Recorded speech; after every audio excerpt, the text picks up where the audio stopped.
Bien le bonsoir à tous et excellent début de semaine à vous. Très heureuse de passer encore une fois de plus devant vos écrans dans cet agenda de la semaine. Alors pour toutes ces personnes qui vont suivre cette vidéo, qui vont tomber sur cette vidéo, je vous demanderai de ne pas passer mais écouter ceci. Cette vidéo pourra être bénéfique pour votre marche 2025. Alors toujours dans notre grand thème qui est le retour à la parole ou encore quitter Bethel pour El Bethel. Durant toute cette semaine, l'apôtre Ange nous a parlé en long et en large. Alors ce soir, j'aimerais partager un petit truc que j'ai compris dans ce thème-là avec vous. Alors restez branchés et écoutez ceci pour que Dieu vous bénisse. Donc quitter Bethel pour El Bethel, l'apôtre nous a montré que nous ne devons pas seulement demeurer dans la dimension de connaître Bethel, qui est la maison de Dieu. Mais nous devons connaître qu'est-ce qui fait qu'elle soit la maison de Dieu. Nous devons connaître le Dieu qui est en ces lieux-là. Beaucoup de personnes, nous rentrons dans des églises, nous voyons juste l'église, nous rentrons parce qu'il y a beaucoup de gens, mais nous ne connaissons pas vraiment le Dieu qui est en ces lieux-là. Alors mon bien-aimé, en cette année 2025, j'aimerais que nous connaissions le Dieu d'El Bethel.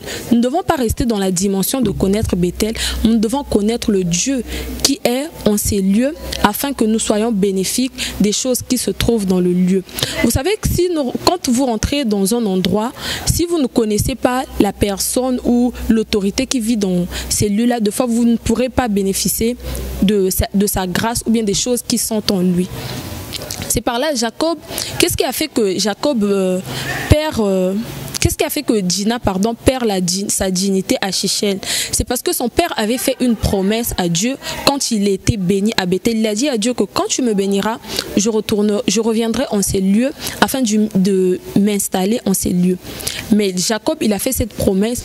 Il connaissait juste que Dieu était dans ces lieux. Il connaissait juste que c'était la maison de Dieu. Mais il ne connaissait pas le Dieu qui se trouvait à Bethel. C'est pour cela que quand tout a sombré dans la vie de Jacob, Jacob est retourné à Bethel.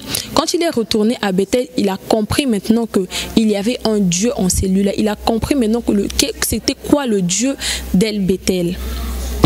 Alors, mon bien-aimé, je ne vais pas m'acharner là-dessus. Je vais parler d'un personnage biblique qui avait aussi compris ces choses et qui a été béni par la suite.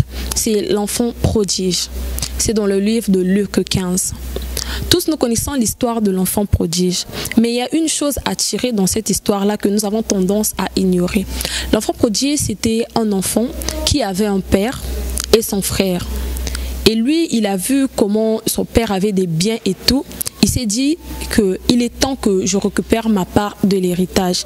Regardez la première erreur de l'enfant prodige. Le père est encore vivant, mais l'enfant prodige décide de récupérer l'héritage. Alors que nous connaissons tous que pour avoir l'héritage d'une personne, cette personne ne doit plus être de ce monde. Mais l'enfant prodige, son père était vivant, lui, il a voulu prendre son héritage. Son père, en tant qu'une grande personne, en tant qu'un sage, il n'a pas argumenté là-dessus. Il a décidé de donner l'héritage de l'enfant prodige. Quand il donne à l'enfant prodige son héritage, l'enfant prodige s'en va loin de son père. Ça, c'était sa deuxième erreur. Parce que s'il était au moins resté auprès de son père, il allait pouvoir voir comment son père travaillait pour encore emmagasiner plus de biens. Non, mais l'enfant prodige s'en va loin de son père. Quand il décide d'aller loin de son père, l'enfant prodige, il gaspille cet héritage-là. Il n'a pas gardé cet héritage-là. Il n'a rien fait pour travailler pour que cet héritage-là soit encore plus. Non. Mais l'enfant prodige a décidé de tout gaspiller dans du désordre, dans la débauche, dans la vie des femmes. Et il y est arrivé un certain moment où, dans le pays où il se trouvait, il n'y avait plus rien. Il y avait maintenant une grande famine dans ce pays. Il a cherché du travail partout. Plus moyen de trouver du travail. Il avait déjà tout perdu. Et il y avait un monsieur là qui a décidé de le prendre comme étant employé pour garder ses pourceaux. Quand ce monsieur décide de prendre l'enfant prodige accepte. Mais regardez, il y a un problème aussi qui était là. Le monsieur qui a décidé de employer l'enfant prodige, a décidé de le prendre comme son employé, c'était un homme très méchant. C'était un homme qui avait vraiment un dur caractère. Il était très difficile à vivre. Et il a pris l'enfant prodige. L'enfant prodige a commencé à garder ses pourceaux. Mais le seul problème, c'est que ce monsieur était tellement méchant qu'il surveillait pratiquement tout. Même l'enfant prodige, il y a un moment, il voulait même manger les choses que les pourceaux mangeaient, mais ce monsieur ne voulait pas, vu qu'il était trop méchant. Un jour, l'enfant prodige, il s'assoit et il réfléchit sur sa vie. Il se dit que moi, mon père a de l'argent, mon père a des biens. Chez mon père, les gens qui travaillent chez mon père, ils mangent mieux que ce que moi je vis ici là. Alors l'enfant prodige, il prend conscience, il réfléchit. Il se dit que mais mon père est encore en vie. Pourquoi accepter de vivre une telle vie pendant que j'ai un père? Alors l'enfant prodige, il réfléchissait, il s'est dit que je dois retourner chez mon père. Même si mon père ne m'acceptera pas comme fils, il peut au moins me prendre comme serviteur, je vais le servir. Et ce que j'aime, c'est ça, la réflexion de l'enfant prodige. L'enfant prodige, quand les malheurs sont survenus dans sa vie, il n'a pas vu que c'est à cause de mon père, c'est parce qu'il ne m'avait pas donné assez d'argent, non. C'est parce que c'était des femmes avec qui j'étais qui ont bouffé mon argent, non. Il a pris conscience, il a dit que si ce malheur est arrivé dans ma vie, c'est de ma faute. C'est par là, j'aimerais dire une chose que le messager fidèle a dit durant le culte. Il dit que quand nous avons la victoire, c'est nous et Dieu. Mais quand nous perdons, c'est nous seuls. Parce que Dieu, lui, il n'échoue jamais. Dieu, il peut conjuguer tous les verbes, mais sauf le verbe échouer. Alors l'enfant prodige, il réfléchissait. Un jour, il s'est levé, il a pris la décision de retourner chez son père. Quand il retourne chez son père, dans un début, il avait peur. Il s'est dit que si je retourne chez mon père, comment il va m'accueillir? Qu'est-ce qui va se passer? Mais regardez, j'aime l'attitude du père. Parce qu'un vrai père aussi, il n'abandonne pas ses enfants. Un vrai père, il ne laisse pas son enfant durant les moments de détresse, non. Mais même si l'enfant commet, un bon père, il prend toujours l'enfant, il lui remet en lui. Alors le père, quand il a vu l'enfant prodige, il était très content. Il a dit que mon fils a compris la leçon. Mon fils a compris comment est la vie. Alors il décide, il prend son fils. L'enfant prodige a demandé pardon à son père. Son père lui dit que ce n'est pas grave.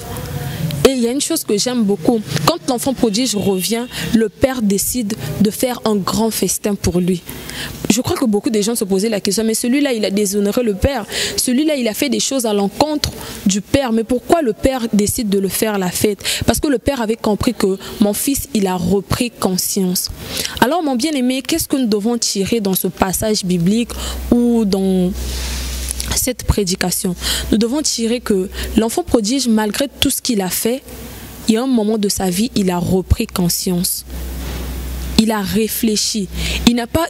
Dans son malheur, il n'a pas condamné les gens. Dans son malheur, il n'a pas vu le diable, non. Mais il a regardé là où il est tombé. Parce que la Bible nous dit que regarde où tu es tombé et relève-toi, pratique de nouvelles œuvres. C'est ce que l'enfant prodige a fait. Quand l'enfant prodige a pris conscience, son père ne l'a pas rejeté. Alors toi, j'aimerais te dire ce soir, c'est que malgré tout ce que tu as fait, il est temps que tu reprennes conscience. Il est temps que tu réfléchisses sur ta vie. Certes, dans l'année 2024, tu as fait du désordre, tu as perdu tout ce que Dieu avait mis en toi. Mais laisse-moi te dire qu'il n'est pas trop tard. Prends l'exemple de l'enfant prodige. Reprends conscience et une prise de conscience dans la vie.